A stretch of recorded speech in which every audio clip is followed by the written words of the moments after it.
Hulyo 11, 2000 si Go Miyang ay nasa mataas na bahagi ng bundok ng Parbat. Masakit siyang bumaba ng bundok matapos ang mas matagal at mapanganib na pag-akyat sa tuktok. Lumalala ang panahon, malakas ang hangin, humahampas ang niebe at mahirap nang makakita. Sa taas na ito, maliliit na problema ay agad nagiging delikado. Mas mabagal bumaba kaysa umakyat. Pagod na ang kanyang mga binti, malamig ang kanyang mga kamay. Ang daan sa ibaba niya ay makitid, matarik at lantad. Isang maling hakbang dito ay maaaring ikamatay. Hindi lang bundok ang panganib, si Miyang ay umaakyat sa ilalim ng matinding presyon. Sumasali siya sa pampublikong karera para maging unang babaeng makaakyat sa 14 na pinakamataas na bundok sa mundo. Dalawa pang umaakyat ang humahabol sa record habang pinapanood ng sponsor at media, kaya nagmamadali.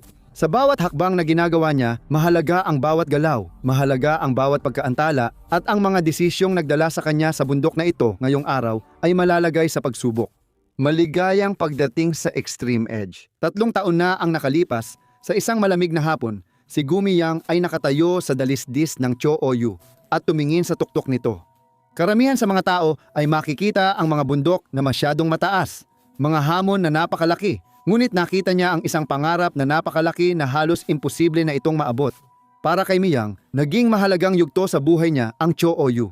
Sinubok siya ng pag-akyat sa paraang di niya inaasahan habang paunti-unti siyang umaakyat sa matarik nitong dalisdis. Sobrang lamig ng hangin, nanginginig siya at bawat hakbang ay kailangan ng konsentrasyon at pasensya.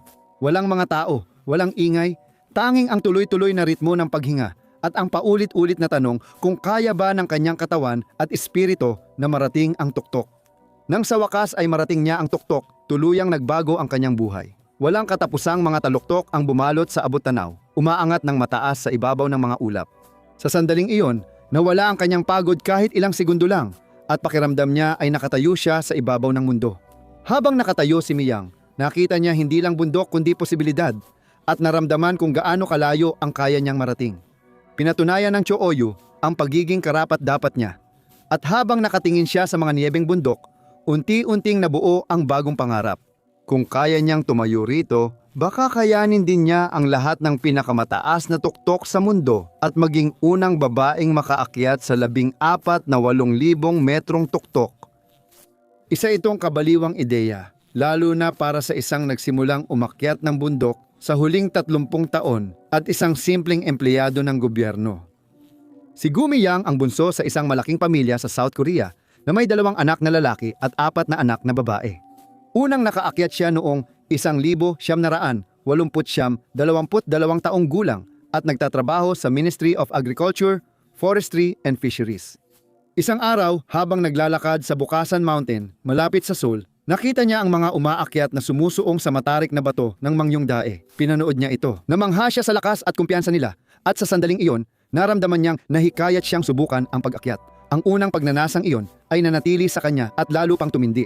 Ang nagsimula bilang kanyang kuryosidad ay nauwi sa paggugol niya ng maraming oras sa pagsasanay at pag-aaral kung paano umakyat. Pagsapit ng 71, sumali siya sa Colon Alpine School kung saan nagsikap siyang palakasin ang kanyang katawan at hasain ang kanyang mga kakayahan. Habang lumilipas ang panahon, ang pagmamahal ni Miyang sa pag-akyat ay naging isang obsesyon sa matataas na bundok. Sa gitna ng malalim na katahimikan, naramdaman niyang maliit siya ngunit malakas din. Pinayuko siya ng kalikasan at ang pagiging simple ay nagbigay ng kalayaan. Sariwa ang bawat paghinga at may kabuluhan ang bawat galaw. Pagbalik niya sa opisina, tila walang saysay ang ingay, stress at trabaho kumpara sa kapayapaang naranasan niya sa bundok. Malaki ang pagkakaibang ito. At noong 77, gumawa siya ng matapang na desisyon na magbabago ng kanyang buhay magpakailanman. Noong taon na yon, iniwan niya ang kanyang 11 taong karera sa serbisyo sibil at inialay ang sarili niya ng buo sa pag-akyat. Nagpunta pa siya sa Europa upang magsanay sa ilalim ng ilan sa pinakamahusay na mga umaakyat sa kontinente. Pagsapit ng huling dekada 90, naging pambansang icon si Miyang at namuno sa sport climbing ng South Korea. Taon-taon, mula 1,975 hanggang 2,003, nakuha niya ang titulo ng kababaihan sa National Sports Climbing Championships. Iyon ay 9 na sunod-sunod na panalo. Bawat akyat ay pinahusay ang kanyang teknik at pinatunayan na kaya pa niyang mag-level up noong 2005. Lumipat siya sa high altitude climbing. Nagsimula siya sa Cho-Oyu, tipikal para sa Himalayas. Ngunit kakaiba ang sumunod agad niyang pagsubok sa Everest bilang ikalawang tuktok, isang maliit na liko sa gitna ng kaguluhan.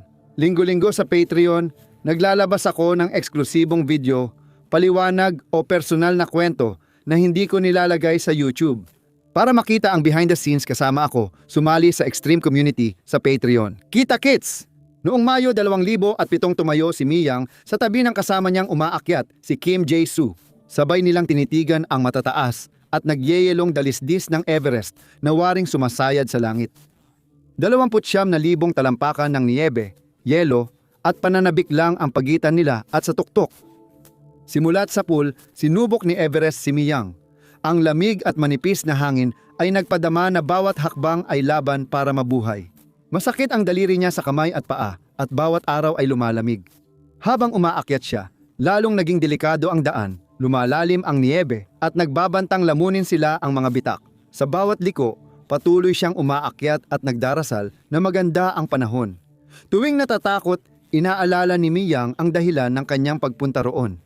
Pangarap niyang marating ang tuktok at patunayan sa sarili na walang makakapigil sa kanya. Kahit pagod sa katawan at isipan matapos ang mga linggo, hindi siya sumuko. Bawat paghinga ay matalim at masakit habang hinihila niya ang kanyang mga lubid. Ang huling ilang libong talampakan papunta sa tuktok ay parang walang katapusan. Bawat hakbang ay laban sa pagod na binti, nagliliyab na baga at hangin na tila humahadlang. Ngunit narating pa rin niya ang tuktok. Nakatayo si Miyang sa tuktok ng Everest. Malakas ang tibok ng puso at nagyeyelong luha sa pisngi. Sa oras na iyon, ramdam niyang buhay na buhay siya sa bubong ng mundo. Napagtanto niya na kung kaya niyang akyatin ang 2 pinakamataas na bundok sa mundo, kaya rin niyang harapin ang pangarap na akyatin ang 14 na pinakamataas na bundok. Hindi na siya naghintay o sumama. Sina Miyang at Jae-soo ay nakarating sa tuktok ng Broad Peak, ika-12 pinakamataas na bundok sa mundo, noong Hulyo. Pero bago matapos ang taon, nagsama silang muli at inakyat ang ika-14 na pinakamataas na bundok, ang Shishapangma. Noong 2007 narating niya ang tuktok ng 3 sa 14 pinakamataas na bundok sa mundo, unang babaeng nakagawa nito. Dahil sa husay, tapang at determinasyon, siya ang unang babaeng nakaakyat ng 3,000 metrong bundok sa loob ng 1 taon at naluklok sa kasaysayan.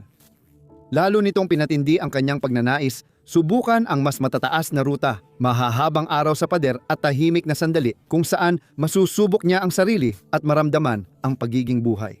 Noong 2008, natagpuan ni Miyang ang sarili niya pabalik sa Himalayas at ang una niyang inakyat noong taon na iyon ay ang Lhotse, ang ika-4 na pinakamataas na bundok sa mundo. Kahit ang pinakamalalakas na umaakyat ay nakakaramdam ng kaliitan sa harap nito at kung gusto niyang marating ang tuktok at mabuhay para maikwento ito, kailangan niyang ibigay ang kanyang pinakamahusay. Masigasig nag-ensayo si Miyang buong taon at handa sa hamon ng bundok. Pagsapit ng Mayo, narating niya ang niyebeng tuktok. Tumahimik ang paligid at kahit may hangin, nakaramdam siya ng bago at tahimik na kapayapaan sa sarili. Nanginginig ang kanyang mga binti, pagod na pagod ang kanyang katawan, ngunit punong-puno ng saya ang kanyang puso. Tumingin siya sa dagat ng mga tuktok at napagtanto niyang nagawa niya ang kakaunting kaya ng iba. Napalitan ng pagmamalaki, ginhawa at paghanga ang dating takot, sakit at pagdududa. Lalong tumindi ang apoy ni Miyang. Determinado siyang abutin ang mga tuktok. Sunod sa listahan niya ang K2 o ang mabagsik na bundok. Hindi niya alam na ang ekspedisyong iyon ay muntik magtapos hindi lang sa kanyang pangarap na akyatin ang 14 na tuktok kundi pati sa kanyang buhay. Hulyo 2008. Si Miyang ay nasa K2 kasama sina Kim Jae-soo, Hwang Dong-jin, Park Hyung-hyo, Kim Hyo-kyung at iba pang kasamahan. Ito ang pinakamahirap niyang hamon. Tinawag ang K2 na Savage Mountain dahil may dahilan. Dahil walang awa ang mga dalisdis nito. Ang panahon ay maaaring magbago sa loob lamang ng ilang segundo, mula sa maaliwalas na langit hanggang sa nagngangalit na bagyo. Matarik ang mga dalisdis, puno ng yelo at bato na madaling magpadulas sa umaakyat. Laging may panganib at takot, walang madaling o ligtas na sandali. Si Miyang ay nagtagal ng ilang linggo sa bundok at halos pareho ang itsura ng bawat araw, pulgada kada pulgada. Hinila ni Miyang ang sarili niya paakyat sa bundok, mahigpit na nakakapit sa lubid na tanging lifeline niya. Isang maling kilos lang at sasapitin niya ang nagyeyelong dalisdis. Maingat niyang itinanim ang mga bota at hinampas ang ice tool sa matigas na lupa. Hirap siyang huminga sa manipis na hangin, kaya madalas siyang huminto para makahinga. Kaunting tubig at pagkain ang nagpapalakas sa kanya. Sa mga bundok tulad ng K2, minsan nararamdaman niyang di na siya aabot sa tuktok, pero tuloy-tuloy pa rin siya at hindi sumuko. Takot, pagod at konsentrasyon ang naramdaman niya sa pag-akyat ng huling libong talampakan. Noong Hulyo 1, alas 5:40 ng hapon, sina Mi Yang at Jae-soo ay unang nakarating sa tuktok kaysa sa iba nilang kasama. Pero huli pa rin ito kumpara sa ligtas na oras. Dahil siksikan at mabagal ang ruta noon, maraming umaakyat ang naiwan sa taas ng bundok. Gabi na nang bumaba sina Mi Yang at Jae-soo habang lumulubog ang araw sa bundok. Linggo ng pag-akyat ang nakapagpahina sa kanila at ngayon may bagong panganib ang dilim. Hindi nila ito napaghandaan. Halos hindi makalusot ang liwanag ng kanilang mga headlamps sa dilim at bawat hakbang ay parang walang kasiguraduhan. Pero kahit papaano, nandoon pa rin ang kanilang mga lubid para may mahawakan sila sa ngayon. Pero habang papalapit sila sa kilalang bottleneck na mahigit 26,000 talampakan ang taas mula sa dagat, biglang dumating ang sakuna. Hindi mapigilan at nakakatakot. Bandang alas 3 ng hapon. Nang hapon, isang napakalaking blok ng yelo ang nabitawan mula sa mataas na bahagi ng bottleneck. Bumagsak ito na parang kulog. Winasak ang lahat ng madaanan nito. Tinangay ang umaakyat, napigtas ang lubid at binalot ng niebe ang dalisdis. Umalingaw-ngaw ang sigaw habang nagpanik ang mga umaakyat. Na-stranded sa itaas ng bottleneck sina Mi Yang, Jae-soo at maraming umaakyat pa. Nasira ng yelo at niebe ang mga lubid at daanan, kaya nabara sila. Mataas na, pagod at delikado na ang sitwasyon, kaya hindi na sila makagalaw paakyat o pababa ng ligtas. Parang tinutulak sila ng hangin pababa ng bundok at natatakot silang matamaan ng bumabagsak na yelo. Desperadong sinubukan ni Mi Yang at Jae-soo na hanapin ang daan nila sa masikip na bahagi, pero halos imposible ito sa dilim at wala pang mga lubid, parang naipit sila sa isang maze. Magkakamukha ang mga dalisdis at puro niebe lang ang tanaw nila. Nakakabigla ang hamon. Naliligaw at giniginaw sila sa tuktok ng mapanganib na bundok. Akala nila wala ng pag-asa, pero biglang may lumitaw mula sa malayo. Hating gabi, sina Sherpa Cheering Bote at Pasang Bote ay umakyat ng bundok para tulungan ang mga na-stranded na umaakyat. Umaakyat ang mga lalaki sa nagyeyelong dilim mula hating gabi. Umuungal ang hangin at kumakagat sa mukha nila habang ang niebe sa ilalim ng crampons ay madulas sa bawat hakbang. Sa gitna ng bagyo at dilim, nakita nilang mag-isa si Mi Yang sa makitid na daan, takot at nawawala. Malaki ang mata niya sa takot at mabagal habang iniisip kung anong delikadong daan ang pipiliin. Tahimik siyang nilapitan ng mga lalaki, hinawakan ang kamay at pinatatag ang katawan. Mahina silang bumulong ng pampalakas ng loob habang ginagabayan siya sa matulis na yelo at gumuguhong niyebe. Bawat hakbang ay laban sa pagod at takot. Mabagal at mahirap, inakay nila siya at si Jae-soo pababa sa mapanganib na dalisdis patungo sa kaligtasan. Sa wakas, matapos ang tila walang katapusang bangungot, narating nila ang medyo ligtas na Kampo 4. Buhay siya, nanginginig at takot, pero ligtas. Tinanggihan na siya ng bundok minsan, hindi tulad ng ibang kasama niya. Naipit sina Kyung Hyo Park, Hyo Kyung Kim at Dong Jin Hwang sa itaas ng K2. Hinarap nila ang naunang pagbagsak ng yelo, ngunit naging walang awa ang bundok. Noong Agosto 2000 at 8 ika-4 na malaking blok ng yelo ang naputol, nagdulot ng maraming bato at debris na bumagsak sa dalisdis. Sinundan ito ng malakas na pagbagsak ng niebe. Walang oras ang tatlong umaakyat para makatakas sa niebe at tinangay sila ng yelo na may hindi mapigilang lakas, na nag-iwan ng katahimikan at pagkawasak sa daraanan nito. Nakaligtas si Mi Yang sa bundok, ngunit nagdulot ito ng matinding sugat at dalamhati, kaya naisipan niyang itigil ang pangarap na marating ang 14 Peaks.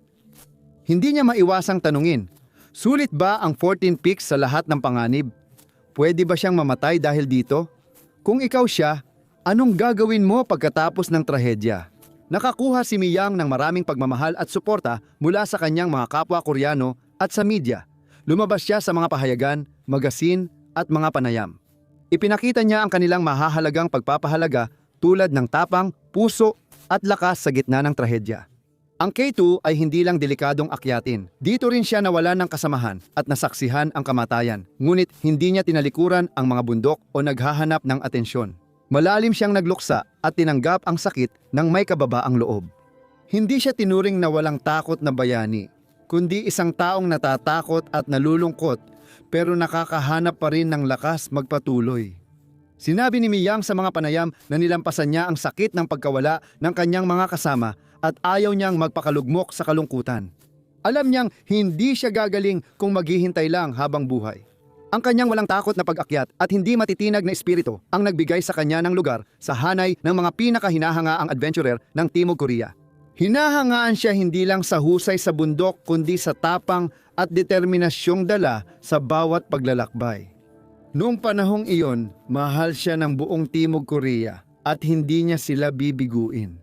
Ipinagpatuloy niya ang pangarap maging unang babaeng makaakyat sa 14 na pinakamataas na bundok sa mundo. Kalaunan noong 2008, matapos siyang makarecover mula sa nakakatakot na insidente sa K2, walang sino man ang masisisi sa kanya kung huminto na siya noon din. Nagpatuloy siya at narating ang tuktok ng Manaslu, kaya nakaakyat siya ng 3 bundok mula sa 14 na tuktok sa isang climbing season sa pangalawang beses. Sa simula ng 2009 na climbing season na akyat na ni Miyang ang 7 sa 14 na tuktok. Kamangha-manghang tagumpay ito, lalo't nagawa niya sa loob ng 3 taon. Ito ay maglalagay sa kanya sa tamang landas upang maging unang babae sa kasaysayan na posibleng makaakyat sa lahat ng 14 na tuktok ng mundo na may taas na 8,000 metro. Sa bawat hakbang, nasa likod niya ang kanyang bansa. Pero hindi lang si Miyang ang kanilang sinusuportahan. Mayroon din siyang kapwa Koreana na may parehong layunin, si Oh Yoon-sun. Si Yoon-sun ay kilala sa tapang at bilis sa pag-akyat, laging handang sumugal. Noong 2000, siya ang namuno sa karera. Naakyat na niya 9 na bundok at mukhang mauungusan si Miyang. Noong 2000, nagsimula ang tunggaliang pinalala ng media na ayon sa ilan ay nakaapekto sa estilo ng pag-akyat ni Miyang sa bundok. Kasama rin sa paligsahan ang Spanish na si Idorne Pasaban na umaakyat ng bundok. Nagsimula na ang karera at natuwa ang media. Pinipilit ng sponsor at media sina Miyang at Idorne Pasaban na magmadali para sa record, kaya ang kanilang pangarap ay naging labanang mataas ang pusta. Si Miyang ay sinuportahan ng kanyang sponsor na Collins Sport, habang si Yoon-sun naman ay sinuportahan ng Black Yak. Parehong gusto ng dalawang kumpanya na ang unang babaeng umakyat sa lahat ng tuktok ay manggaling sa kanilang koponan. Unti-unting dumating ang presyon mula sa mga sponsor sa likod niya. Bawat galaw ay may inaasahan at bawat tagumpay ay tila binabantayan. Hindi na lang ito tungkol sa sariling hangganan o pangarap, kundi pati sa resulta, balita at hindi pagbigo sa iba. Hindi inisip ng kapatid ni Miyang na masama ang mga sponsor. Sabi niya, wala namang sapat na pera ang kapatid niya, kaya tinulungan siya ng mga sponsor. Ano sa tingin mo sa mapanganib na kapaligiran? Ligtas bang itulak ang atleta lampas sa hangganan? Pwede nating pagdebatehan yan, pero ramdam ni Miyang ang presyur. Noong taong 2000 umakyat siya ng bundok pagkatapos ng isa pa, una sa Makalu at pagkatapos ay sa Kangchenjunga. Handa siyang magbasag ng record matapos marating ang tuktok ng Dalagiri, ang pangatlo niya ngayong taon. Sa tagumpay na ito, si Miyang ang naging unang tao na nakaakyat sa 3,000 metrong tuktok ng bundok sa loob ng 3 sunod-sunod na taon. Hinawakan ng tunggalian ang mundo at naging mabigat sa mga atleta. Sa Timog Korea, tila ito'y naging laban para sa bansa, hindi lang simpleng paligsahan. Koponan Go laban sa Koponan O, ngunit hindi pa siya tapos. Ang matinding apoy ng kompetisyon ang nagtulak sa kanya na subukan ang halos imposible para sa karamihan, 4 na malalaking tuktok sa isang season. Bawat pag-akyat ay sumubok sa kanyang katawan at espiritu, ngunit ang susunod niyang ekspedisyon ay may panganib na di niya inaasahan. Noong Hulyo 2000 si Miyang ay nasa base camp ng Nanga Parbat, handang sumabak sa bagong pakikipagsapalaran. Ang amoy ng usok mula sa mga lutuan at natutunaw na niyebe ay pumapalibot sa kanya. Ang matutulis na tuktok ng bundok ay abot langit, ang nagyayelong dalisdis ay kulay rosas sa umaga at ang mga tolda ay humahampas sa hangin. Makukulay laban sa abong bato at ang walang tigil na usapan ng mga umaakyat na nagche-check ng lubid, sumisigaw ng babala o basta humihinga, ay humahalo sa ugong ng malalayong pagguho ng niebe. Sanay na si Miyang sa ganitong tanawin. Matapos ang linggong pagtatayo ng kampo at pag-aangkop, handa na siyang subukang akyatin ang tuktok. Kapag nagtagumpay siya, ito na ang ika-11 sa 14. Bago umalis, lumingon si Miyang sa tiyuhin niya na may determinasyon at kahinaan. Sa kanyang tinig, mahina niyang sinabi, "Pakiusap, ipagdasal mo ako na makarating ako sa tuktok ng ligtas at matagumpay." Hindi niya alam na iyon, na ang huling salitang masasabi niya rito. Ang Nangaparbad ay isa sa pinakamahirap akyatin na bundok sa mundo, kaya tinawag itong Killer Mountain. Ang malalawak na dalisdis nito ay maganda pero delikado, puno ng yelo, bigla ang guho ng niebe at di inaasahang bagyo. Sa pagdaan ng panahon, maraming umakyat dito dahil sa hamon at karangalan, ngunit marami ring hindi nakabalik. Desidido si Miyang sakupin ang bundok tulad ng dati. Pinilit niyang magpatuloy kahit sa malamig na hangin na parang kutsilyo sa balat. Bawat paghinga ay parang humihigop ng bubog at ang hangin ay hinihila ang kanyang mga baga, kinukuha ang kaya niyang ibigay. Natakpan ng yelo ang kanyang guwantes, pero abala ang mga daliri sa paglalagay ng lubid sa nagyelong angkla. Sinusubukan bawat kapit, isang hakbang, isang hila. Bawat tibok ng puso, mahalaga ang bawat galaw. Hindi maiwasan ng mga kapwa umaakyat mula sa ibang ekspedisyon na hangaan kung paano umakyat si Miyong. Marami siyang napahanga sa pag-akyat na yon at tila pati ang mga profesional ay naging tagahanga niya. Nagpursigi siya para marating ang tuktok at bandang 3:00 ng hapon ng Hulyo, kinailangan hilahin ni Miyong ang sarili sa huling gulod. Mabilis ang tibok ng puso niya na parang sasabog at bawat pintig ay umuugong sa kanyang tainga habang ang malamig na hangin ay parang sinusunog ang kanyang mga baga. Mahirap at masakit ang bawat paghinga, pero tuloy pa rin siyang naglakad. Bawat hakbang ay naging isang pagsubok, bawat mahawakan at bawat matapakan ay hinihingi ang lahat ng lakas na meron siya. Lumuwag ang lubid, huminto siya, tumingala, at ayun, nasa tuktok na siya ng Nangaparbad. Tahimik na bumabalot ang mundo sa kanya, dagat ng nyebe at bato sa ilalim ng bughaw na langit. Matagal siyang nakatayo, nanginginig at pinapalalim sa isip ang lahat. Naakyat niya ang isa sa pinakamapanganib na bundok at ngayon ay mag-isa sa tuktok, kasama ang langit at hangin. Ramdam ang buhay sa bawat bahagi ng katawan. Lumuhod siya sa niebe, nanginginig ang mga daliri habang pinipisil ang nagyayelong lupa. Tumatagos ang lamig sa kanyang guwantes, ngunit halos hindi niya ito naramdaman. Lahat. Nawala ang takot, sakit at pagdududa. Sa sandaling iyon, pakiramdam niya ay wala ng ibang mahalaga. Si Miyang at ang kanyang mas buhay na pangarap na lang ang natira. Hindi nagtagal si Miyang sa tuktok. Nagdilim ang langit, kumapal ang ulap at lumakas ang hangin. Palatandaan ng paparating na bagyo. Habang bumababa siya mula sa bundok, tinatamaan siya ng malamig na bugso ng hangin sa bawat hakbang, kaya nahirapan siyang gumalaw. Pinilit niyang makadaan sa umiikot na niebe, nagmamadaling bumalik sa Kampo 3. Pagdating niya roon, pagod na pagod siya at lalong lumakas ang bagyo. Wala siyang nagawa kundi manatili roon magdamag, giniginaw at pagod sa malupit na panahon ng bundok. Kinabukasan, Hulyo 11 bumaba si Miyang at grupo niya sa Kampo 2. Pero sa tingin ko, wala ni isa sa amin ang handa sa mga nangyari. Habang papalapit si Miyang sa Blade Ridge sa taas na 20,000 talampakan, biglang lumala ang panahon. Malalakas na hangin ang bumangga sa bundok. Hinahatak ang kanyang jacket at kinagat ang pisngi niya. Kumikirot ang niebe sa kanyang mata at parang babagsak ang nagyayelong dalisdis sa ilalim niya. Halos wala nang makita, nilamon ng makakapal na ulap at umiihip na niebe ang lahat ng nasa paligid niya. Ang taluktok sa unahan ay naglaho sa maputing kalabuan at maging ang dinaanan niyang landas ay tila naglaho na rin. Bawat hakbang ay parang naglalakad siya sa gilid ng mundo. Isang pagkakamali lang ay maaaring mahulog siya sa kawalan. Lumakas ng husto ang hangin, kaya naapektuhan ang balanse niya at hirap na siyang tumayo ng maayos.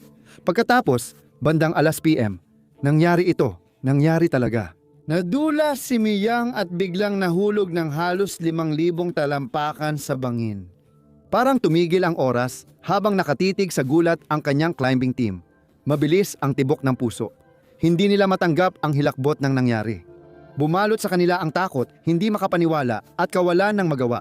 Bawat segundo ay parang napakahaba habang sinusubukan nilang alamin kung ano ang susunod na gagawin. Ang bundok, dating lugar ng pangarap, ngayon naging bangungot. Nagsimula ng desperadong paghahanap ang kanyang grupo kasama ang iba pang umaakyat sa base camp kabilang si Oh Yun-sun na Koreano. Ngunit sa gabi, hindi na pwedeng maghanap sa dilim. Kinain ng malakas na pag-ulan ng niebe ang liwanag ng kanilang mga headlamp. Binura ng hangin ang mga bakas sa loob lamang ng ilang minuto. At ang matarik na lupain ay nagpapahirap sa bawat hakbang. Iniwan silang harapin ang nakakatakot na posibilidad na baka nakuha na siya ng bundok. Wala silang ibang magawa kundi umatras muna para sa gabi. Kinabukasan, kumapit ang grupo ni Miyang sa pag-asang siya ay nakaligtas. Bandang tanghali, isang rescue helicopter ng militar ng Pakistan na kasama ang embahada ng South Korea ang nakakita ng katawan niya sa bangin. Walang galaw at walang palatandaan ng buhay. Pagkatapos ay dumating ang balitang ayaw marinig ng lahat. Ang nakakasirang pagbagsak ay kumitil sa buhay ni Miyang. Ang kanyang pagkamatay ay nagpagmuni-muni sa mundo ng pamumundok. Maraming mga umaakyat ang nagsimulang magtanong tungkol sa mapanganib na mentalidad ng paligsahan na nagtutulak sa mga tao na umakyat ng mas mabilis, mas mataas, at anuman ang kapalit. At pagkatapos ay dumating ang mas mahihirap na tanong. May ilan na itinuro ang papel ng mga sponsor. Ang matinding suporta ang nagbunsod sa mga pagtatangkang ito, ngunit nagdulot din ng tanong, dahil ba dito, imposibleng bumagal? May nagtatanong din kung nabago ang kahulugan ng naabot niya dahil gumamit siya ng dagdag na oxygen sa death zone.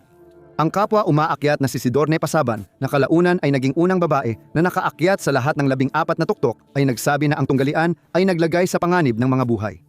Sa South Korea, marami ang nagtatanong, lumabis ba ang paghahangad ng karangalan? Salamat sa panunood, magkita tayo sa susunod. Manatiling matapang at mamuhay ng may tapang.